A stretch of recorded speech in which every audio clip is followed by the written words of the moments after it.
As always, when you're in a rival and it's a rival game, it's going to end up being this way. And it comes down to the wire. I thought both teams played their heart out.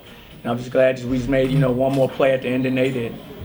What's it feel like to just win a game like this that's so nip and tuck almost the entire way, and you make the one stop at the end that clinches it for you?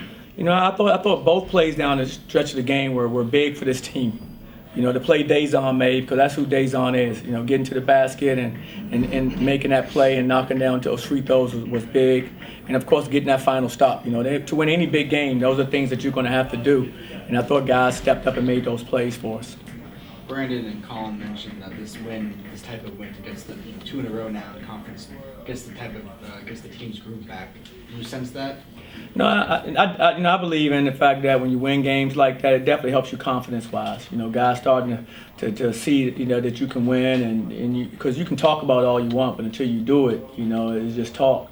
And so to see the guys step up and pull off 2 wins that we've won on the road and one at home, I think it does help confidence-wise, and it does help their chemistry and continuity. And kind of backing off of that, you got your win on the road, but it was kind of a blowout win. But this one was a tight win. Is that something that you guys needed to have? I think we did. Yeah. I think we need to be in the situations that we've been in a lot this season to understand, what you have to do to win a game like that. And like I said earlier, we've been in a lot of close games. And this team has had to learn how to win those games, and that's what this experience was tonight for us. Being in that situation, to understand, okay, this is what you do to kind of close out a game. This is what you have to do to win, and I think that'll go a long way with some of our players. You needed your defense when your offense struggled. Definitely, that's been our identity ever since we've been here. We got to find ways to get stops, and then when we're scoring, I think we become really good at what we do. And when we're not scoring, defense keeps you in games and gives you a chance to win like tonight. Like this, to me, tonight's game was a defensive win. You're talking about winning the game 55-54 in this day and age in college. So that was terrific D by both teams, to be quite frank. It says a lot about both teams. Another game where Colin gets into the early foul trouble. How much does that throw your game plan off? Well, it doesn't throw us off anymore because we're used to it.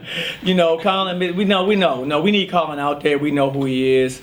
And but we've been in a situation, like we said, by being in games like this so many times, no different than being in foul trouble in the first half of Colin so many times.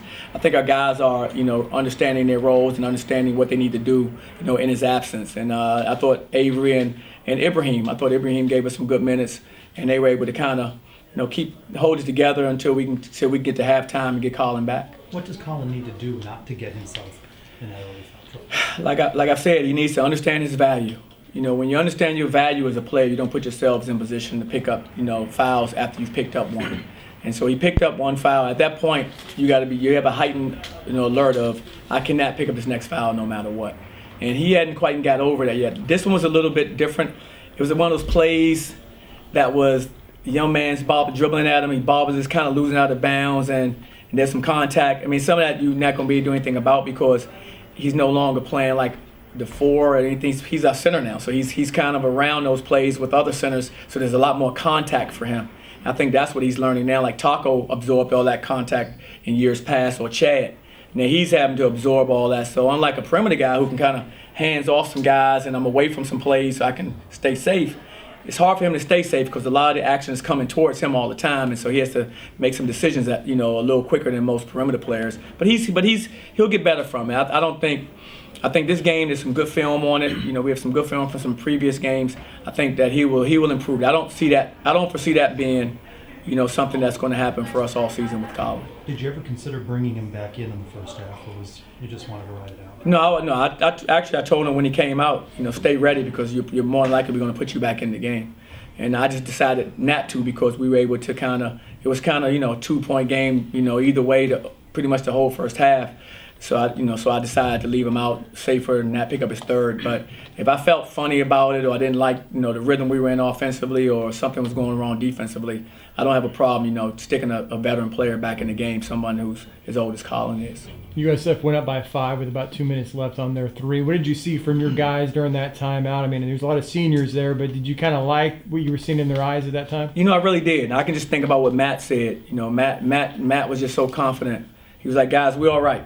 We're okay. You know, and I can remember him walking to the huddle saying that. And so, you know, right out of that, we come out and run a play to Matt. Matt hits the 3, and that's a 2-point game.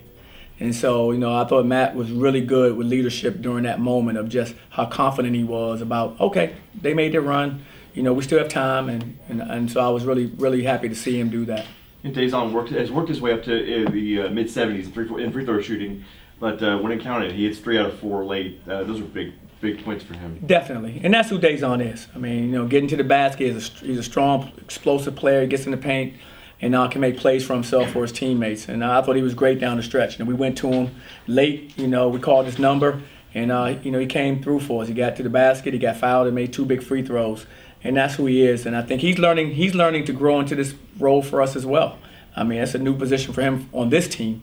And so, you know, it's a learning curve with that. But you can see him getting better. I think his last couple games in conference, he's been terrific for us. Most of these players haven't been a part of this rivalry. You know, 9 straight wins now. Do you sense that some of these guys that are new to this game kind of play with a bit more energy tonight? Definitely. I think they're new to the rivalry, but because their teammates are in that locker room and some of the former players who, you know, talked about the rivalry, I think that all helped these guys have a heightened awareness about it. You know, I thought they realizing that a number of these players are from Florida, just like on their team, a number of players from Florida. So a number of the guys that we had come back, you know, they knew that it was important, especially for those guys that live in our area to you know, have a good night as well. So I thought all that contributed to their, you know, being ready to compete. Going back to the first half, what did you just think of the first 20 minutes? Got to a hot start, and then we were kind of cold shooting, but your defense kept you in it. No, absolutely. I thought, like you said, I thought we got up to a good start in the first half, and we had some good looks. And hey, some days it's going to fall, some days it isn't. That's why we always say we hang our hat on the defensive end, because it always gives us a chance. And we were able to do that in the first half. Second half, like I said, we got momentum, went up 45-41, I believe it was, got a 4-point lead. You know, I didn't like a few of our possessions during that period, but I thought our guys still were playing with a lot of energy, and I wanted to see that energy and the pace. I thought we had those things. But you give them credit, man. I've watched them play a lot of games. They're a tough defensive team. They're really, really physical. And, you know, we knew it was going to be that type of battle down the stretch.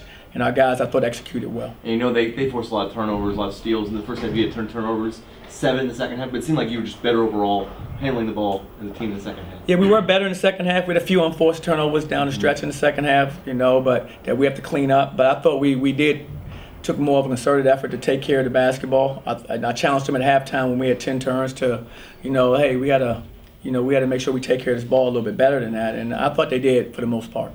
Coach, South Florida's last possession, what did you tell your team during the timeout? We wanted to, we were debating to go man or zone, depending on what we wanted to play. And so we decided, to go zone, and then as soon as the ball got in bounds, we just matched up, and everybody went man. And when we did that, we know it's going to, Rideau and Collins, I mean, those guys are terrific players, been that way in this league for a long time. And so, you have to man up and just guard. And I thought Collins did a really good job on Rideau guarding. Should give the young man credit. He got the ball back and tried to make another play at the basket. And we were fortunate. I thought we did a good job of defending without fouling down the stretch, which is what we had to do. How does having a week off now help you prepare for a tough road game at Wichita? I think the week off can be good for us. I mean, we've had a tough stretch right now, tough stretch of games, and I think our guys definitely, need this time, and we can use this time wisely, in preparation for Wichita State, as well as recovery-wise for our guys. That's some guys who need some recovery. Touching back on Matt, he's kind of started the season a little rocky, not where he wanted to be. Last 2 games he shot 3 for 7 tonight from 3 and 4 for 8 at Tulane. Do you think, and now that with Dre's absence, he's kind of stepping into his role with the team? No, definitely. I think the entire conference season, Matt's been terrific. I mean, the numbers I think bear it out. You look at our conference games. I mean, his numbers are really solid, and that's good. That's who we expected. But there's a learning curve. Whole new team. Everybody's new on the team. A new coaching staff coaching him, and so he just was adjusting. And we just wanted to stay with him, keep letting him know that we believe in him. And I mean, the young man's a terrific player, and like I say, he stepped up huge tonight for us as well. Thank you. Appreciate it. All right, guys. Thank you.